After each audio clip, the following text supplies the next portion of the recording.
Hello and welcome to our weekly market outlook. This is Rai, and in the next 15 minutes, we will break down everything you need to know for the coming week. Nifty at a very crucial make or break level, massive tug of war between FIIs and DIIs, and major global news from the US and China. Let's discuss all this and decide the next week how we are going to place our trades next week. So, looking at the Nifty is marginally down but not out. While this seems stable, it marks the week of intense volatility. So we went high, then we went low, and then we closed somewhere flat, somewhere around 25,500, which is a very good level. And until and unless we are breaking down 25,300, it's a really good support. Looking at Bank Nifty, so Bank Nifty has outperformed Nifty. This is clearly because of strong buying in PSU banks. And there is a big news about PSU banks, which has just arrived yesterday. I'll be taking you to that news in a while. So let's look at the Nifty's journey this week. It opened around 25,510, hit a high of 25,763, but then saw selling pressure that dragged it down to a low of 25,340. The takeaway here is that the Nifty found buyers at 25,300 levels. And if this level is sustaining in the coming week, it will become a Lakshman Rekha for the bulls. As long as we hold it, a rebound is possible. A breakdown below this level would signal further weakness ahead. Coming back to the Bank Nifty. So Bank Nifty was the clear winner of the week.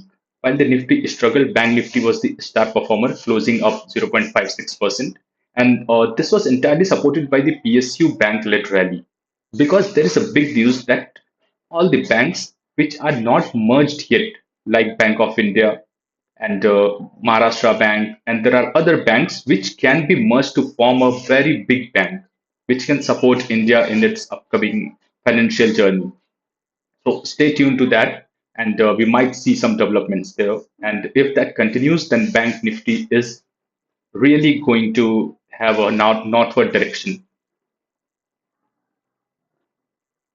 So the chart paints a clear picture of last week's sectoral rotation. On the winning side, we had PSU banks, financials, and auto sector, all driven by domestic demand and value buying. So on the losing end, we had metals, IT, and FMCGs. So IT is being dragged since a long time, and we have seen some marginal pressure in FMCG also, and now metals are also in pressure. So there was a big rally in metal, and now a profit booking is expected. And also in Vedanta's factory, there was a fire. So, looking at all those, there was a negative sentiment about that it might drag Vedanta's profits in the coming quarter. So, that might be a reason also for the selling in metals sector. Okay, looking at FII and DII investing data for November. So, there is a very great divergence. DIIs are buying like crazy, and FIIs are selling like marginally selling on the last day of week on Friday. FIIs bought really well, but apart from that, like they are net sellers only since a long time. And the issue is with China. So what's happening with China and India, Indian markets? I'll just give you a breakthrough of that in just a minute. A positive thing, but that converted into negative. So US cut the rates, but even though there was nothing positive about it. So it was positive for US, but then coming December cut is not going to happen. So there is very mixed opinion about this. So people have started booking profits just because of Jerome Powell signal that December rate cut might not happen. Okay, so this is the big news. Looking at China's stimulus, so China is putting 1.4 trillion USD size of stimulus in their economy. So what is this going to do? Now the FIIs who are selling into India, they will start buying into China just because of this stimulus, and then our equities market might be into a big pressure just because of this, and maybe we might see this in our bonds too. So keep an eye on that.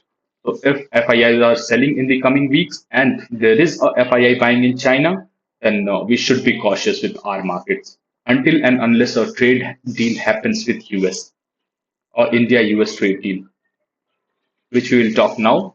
So now the first tranche of expected deal is by end of November. So we should wait till end of November for this if you want to go like long, very long on the market. And then our current tariffs are somewhere around 50%. So that is a really high penalty on Indian goods which are getting exported to US. So this penalty was there on China also, which was really huge. But then there was a trade deal, a negotiation between US and China, and now they are at a very good place. So if that happens with India, then we should see a boost to manufacturing, and we should be looking at auto, engineering, textile, and pharma. But the negotiations are on track, and you never know Trump, what he'll say and what he'll do. Looking at crude, so the demand for crude is down, and crude is at 60 per barrel, which is a downward with a very downward bias. So that is a very good thing for India.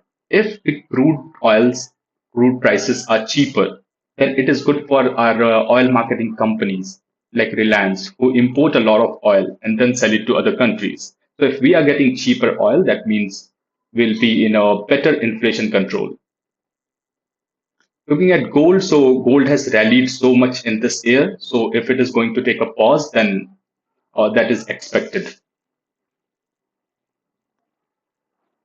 And RBI has hold their repo rate steady, and we should be looking at next December 2025 policy review to see if and what the market is expecting is a rate cut of 25 to 50 basis point, and if that is going to happen, then that will be a very big boost for our markets. And then RBI has expected our GDP growth forecast to 6.8%. That is a really big number, and I think we might be achieving this in the coming quarters. So, supporting the case for a rate cut is India's inflation, which fell to a multi-year low of 1.5% in September. The data for October, which will be released this Wednesday, November 12th, is expected to be even lower. With inflation well under FII's 4% target, the central bank has a golden opportunity to prioritize economic growth by cutting interest rates. So, we should be looking at data also. So the earnings season is in full swing, and this week is packed with big names. We have results from Bajaj Finance, then ONGC on Monday, following by Asian Paints, Tata Steel, and Tata Motors later in the week. The management commentary on future demand and margin outlook from these companies will be critical in setting the market tone. Now going to Nifty 50 key levels for the week.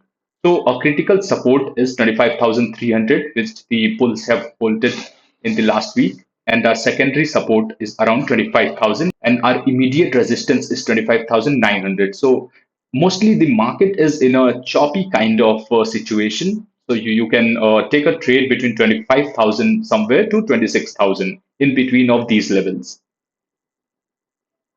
And any dip below 25,300 level might cause the Nifty to fall below 25,000 also. So keep an eye on that. Looking at Bank Nifty for the next week. So for Bank Nifty, the story is a bit more bullish. The index has a strong support at 57,000. As long as it stays above the level, the trend remains positive with an upside target of 59,000. The strength from PSU Bank is providing a solid foundation. So any breakdown below 57,000 would be a warning sign for the bulls. So if you are planning to go long, then keep an eye on the PSU stocks also, because if there is a merger coming between the banks which are not merged yet. Banks like a Bank of India, Indian Bank, and kind of those banks. So if they are getting merged to form a big bank, that is a commentary from our finance minister, our finance type. So if she decides to go ahead and merge these banks, so you might see some action in those stocks, which is already there from the previous week. Looking at the broader markets, a look at shows a mixed picture. The Nifty Midcap 100 actually ended the week with gains, but at the same time, Nifty Small Cap 100 was down nearly 1%. This indicates the FII selling is hitting smaller companies harder, while domestic investors are focusing on quality mid caps. While so we can expect this consolidation to continue until FII flows turn positive again. So let's keep an eye on the FII flows. And then coming on the key events, key upcoming events. So mark your calendar for the week's key event. The most important is India's CPI inflation, which will be on next Wednesday, which will influence the RBI's next move. So we also have US retail sales data, which is an important number, and India's trade balance data. So currently there is a 50% fine on the Indian tariff, Indian goods which are exported to US. So we have to keep an eye on trade balance data to see how we are performing there. That might be a negative for India. And if that hits in, then you might see some levels break, like 25,000. We can see Nifty below 25,000 also. And of course, the earnings seasons continue, so expect a lot of stock specific action.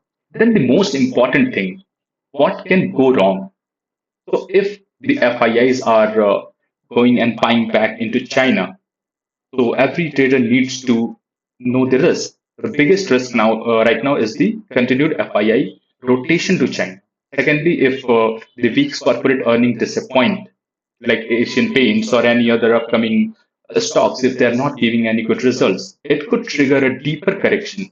And technically, a break of Nifty's 25,300 support level would be a major negative signal. So stay alert and manage your risk accordingly. So, after knowing all this, what would you do with all this data? So, let's see how to plan your trade for next week. So, for swing traders, the strategy is to buy Nifty on dips near 25,300 and 25,400 zone with a tight stop loss. Remember this, a tight stop loss. For day traders, the focus should be on sector showing strength. So PSUs, sectors like banks, they are showing strength and you should stick to it if you are a day trader. And if you are a seller, then go for the IT's metal as they are on weak side. So the strategy should be buy dips and sell the rallies in range.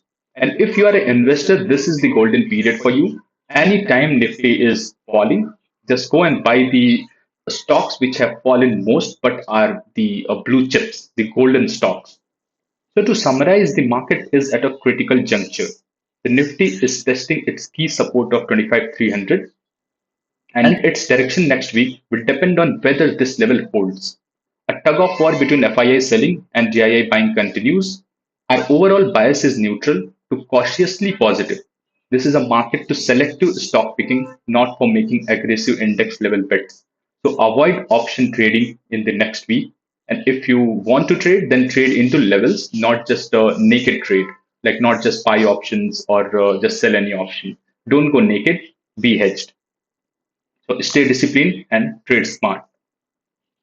Now, that's all for our weekly outlook. If you found this analysis helpful, don't forget to hit the like button and subscribe to the channel because I'm making a huge effort for you to understand the global economy, the local domestic economy, how the news is developing, and how you should be trading to avoid any losses.